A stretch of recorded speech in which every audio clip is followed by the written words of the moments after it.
Welcome back to the Ancestral Findings Podcast. Do you know where the rock in the Plymouth Rock monument originates?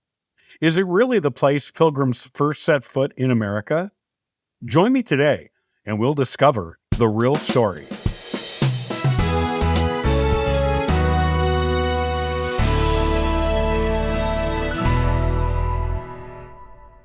Everyone who has been through an American public school knows the story of Plymouth Rock, the legendary first piece of dry land the Pilgrims stepped on after their long and arduous Mayflower journey across the Atlantic. As the place where our first English immigrants encountered and stood on the area that would become part of New England, the Rock is a famous artifact on its own. You can even see it today in Plymouth, as it is a major tourist attraction for the town. But the Mayflower landed in 1620. After 396 years, how can we be sure that the rock on display in Plymouth is the actual one upon which the Pilgrims first stood? Here's what you need to know about the history of Plymouth Rock. If you've ever seen Plymouth Rock, you know it's much smaller than you imagined before you visited it.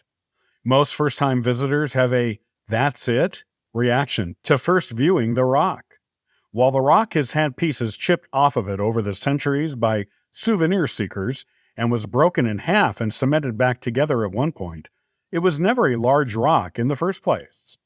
If you are expecting something large and dramatic at Plymouth, be prepared to be underwhelmed.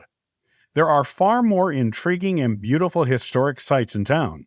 Still, a visit to Plymouth means a look at the famous rock will naturally be a must-do on your list of activities. It's easy to imagine the supposed birthstone of America to be a giant, when, in fact, it is barely even a small boulder. It is really just a large rock. But when you take its history into consideration, it is amazing the rock is there for visitors to view today at all. First of all, none of the Mayflower passengers made any written reference to stepping on a particular rock upon landing on American shores. In fact, the Pilgrims' first landing place in the New World wasn't Plymouth at all, but the tip of Cape Cod, where they stayed anchored in the harbor while doing a few land expeditions for a month before sailing to Plymouth. It was over a century later, in 1741, that a boulder weighing 10 tons, located in Plymouth Harbor, was announced as the location where the first Pilgrim feet stood in America. The person who made this announcement was Thomas Founts, who was 94 years old at the time. Founts's father came to Plymouth 3 years after the Mayflower, in 1623. Founts claimed his father told him some of the original Mayflower passengers showed him the boulder and promised it was the exact spot where they landed. A wharf was going to be built over the boulder, and Founts, who had grown up hearing the story of the boulder from his father, wanted to take a last look at it. Friends and neighbors carried him by chair the 3 miles from his house to the boulder, and he cried when he saw it.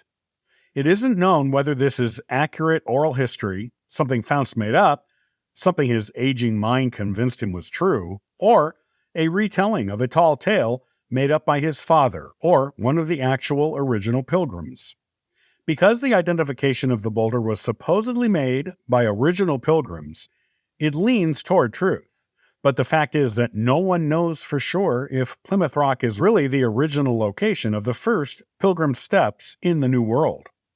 Those who heard Faust's tale certainly believed it, and Plymouth Rock became a popular and revered local monument. By the time of the American Revolution 30 years later, it became mythologized by the most enthusiastic patriots in town. The townspeople tried to move the boulder from the harbor to a liberty pole they built in front of the town's meeting house. In trying to move it, they broke it in half. The bottom half was left in the harbor along the shoreline in its original location, while the top portion was moved into town. On the 58th anniversary of American independence on July 4th, 1834, the rock was moved again, a few blocks away to the front of the Pilgrim Hall Museum.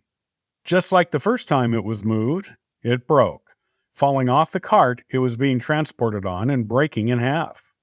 Souvenir seekers almost immediately set upon the half in the street with hammers and chisels to get a piece of early American history. In the 1860s, the portion of the rock that was left in the harbor was given attention, with a canopy being built to cover it. The rock had to be chiseled to a smaller size to fit the new monument, however.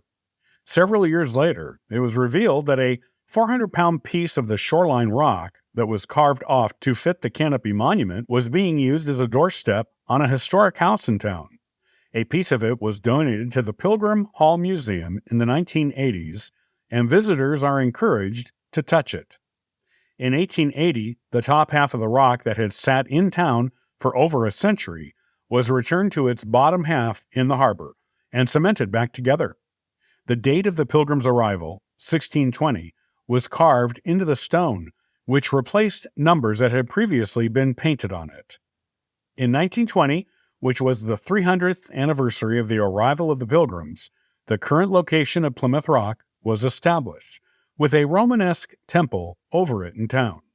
Because of all the moves, breaks, whittling, and chipping from souvenir seekers, the rock that graces this monument is only about a third, or possibly half, of the size of the original, and only a third of that is visible, with the rest being under the sand at the bottom of the monument. That is why the rock you see today looks so small, yet it remains one of New England's most popular attractions, with over 1 million visitors each year to this enduring piece of Americana.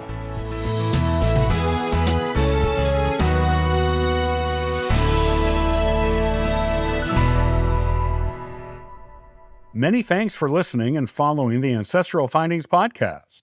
Visit ancestralfindings.com to download a free genealogy ebook, inquire about a free genealogy lookup, and register for the weekly historical postcard giveaway.